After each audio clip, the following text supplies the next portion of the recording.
data. I think, well, I've had a lot of letters saying that, and I've... There are 8 billion people in the world, Dr. Dawkins. How many letters have you had? No, I haven't done that. That's quite true. Professor Dawkins seemed so convinced that God doesn't exist that I wondered if he would be willing to put a number on it. Well, it's hard to put a figure on it, but I mean, I'd put it as something like, 99% against or something. Well, how do you know it's 99% against, say, and not 97%? No, I did. You asked me to put a figure on it, and I'm not comfortable putting a figure on it. I just think it's very unlikely. What? But you couldn't put a number on it? No, of course not. No. So it could be 49%. Well, it would be. I mean, I think it's unlikely, and it's quite far from 50%. How do you know? I don't know. I mean, I put an argument in the book. Well, then who did create the heavens and the earth? Why do you use the word who? You see, you immediately beg the question by using the word who. Well, then how did it get created? Well,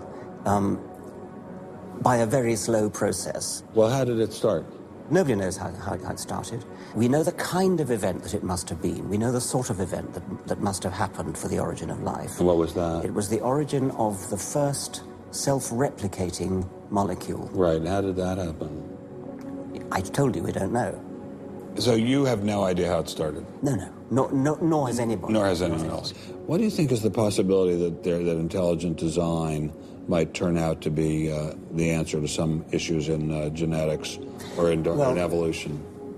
It could come about in the following way. It could be that at some earlier time, somewhere in the universe, a civilization evolved by probably some kind of Darwinian means to a very, very high level of technology and designed a form of life that they seeded onto perhaps this planet.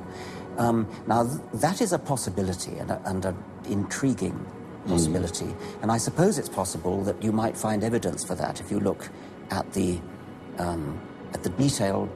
details of biochemistry, molecular biology. You might find a signature of some sort of designer. Wait a second. Richard Dawkins thought intelligent design might be a legitimate pursuit? And that designer could well be a higher intelligence from elsewhere in the universe. Well, but that higher intelligence would itself have had to have come about by some explicable or ultimately explicable process. It couldn't have just jumped into existence spontaneously. That's the point. So Professor Dawkins was not against intelligent design, just certain types of designers, such as God. So the Hebrew God, the God of the Old Testament, he doesn't exist in your view? Certainly. I mean, that would be a very unpleasant prospect. And the Holy Trinity of the New Testament? Nothing like that. Do you believe in any of the Hindu gods? Like Vishnu? How can you ask such a question? You don't, right? How could I? I mean, why would I, given that I don't believe in any others? You don't believe in the Muslim God? No. I mean, why do you even need to ask? Well, I just wanted to be sure. So you don't believe in any God anywhere? Any God anywhere would be completely incompatible with anything that I've said I assume. Yeah. I just wanted to make sure. You don't believe in any God anywhere? No. What if after you died you ran into God? He said, "What have you been doing, Richard? I mean, what have you been doing? I've been trying to be nice to you. Yeah. I gave you a multi-million-dollar paycheck over and over again with your book, and look what you did." Bertrand Russell had that point put to him, and he said something like, "Sir, why did you take such pains to hide yourself?" But if the intelligent design people are right, God isn't hidden. We may even be able to encounter God through science, if we have the freedom to go there.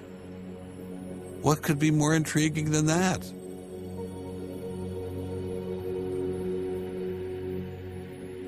We take freedom for granted here in the United States. Freedom is what this country is all about. And a huge part of freedom is freedom of inquiry. But now, I'm sorry to say, freedom of inquiry in science is being suppressed.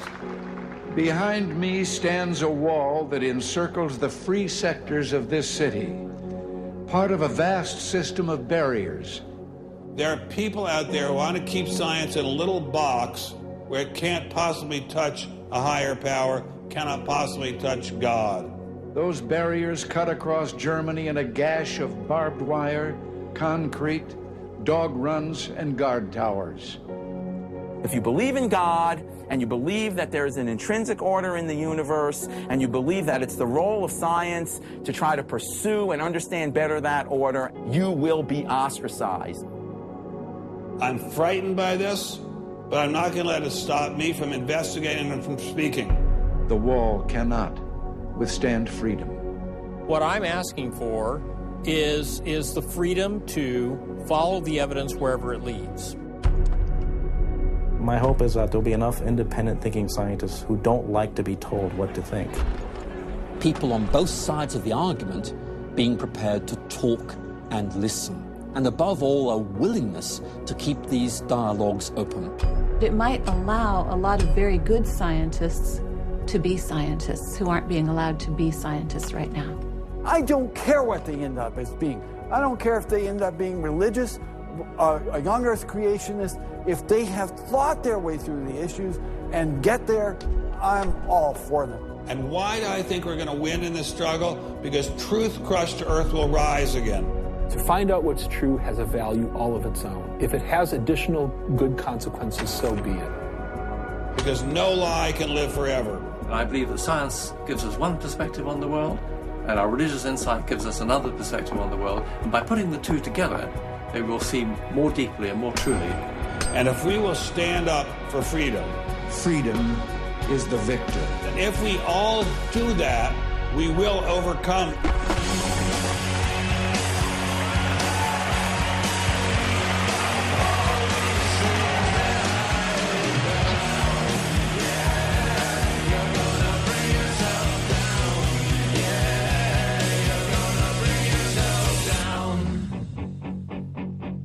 I've taken a first step by speaking out on this issue.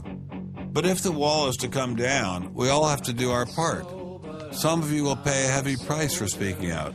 You may even lose your job. I guarantee you'll get hate email. But if you don't get involved, will anyone be left to carry on this struggle? Anyone?